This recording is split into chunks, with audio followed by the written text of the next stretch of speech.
मौलाना सरदार अहमद साहब के पास ना छोड़ गई बच्चा, कहने लगी हजरत जी मैं को पढ़ाने के लिए थोड़ा छोड़ गई हूँ, मैं तो इसलिए छोड़ के गई हूँ कि आप मेहरबानी करें, खिदमत कराएं। तो हजरत जी कहने लगे कोई ऐसा काम ही नहीं, खिदमत वाला क्या कराऊं। कहने लगी पट्ठे पवा लिया करो जी। हूं लड़ पेंदे ने, कहने ने बच्चे काम कर दें मदरसे दो। हालांकि अब कहाँ बच्चे काम करते हैं, अब तो गुजर गया दौर, अब तो बच्चे काम कराते हैं। अब बच्चे भी नाराज हो रहे हैं, घूर घूर के देख रहे हैं। सही पह रहा हूं आपको, बच्चे काम कराते हैं, बच्चे कहाँ काम करते।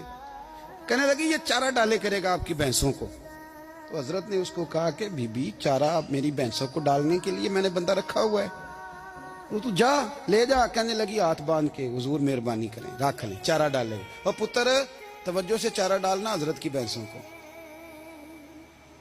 रोने लगी। हजरत ने रख लिया, महीने का खर्चा भी देते।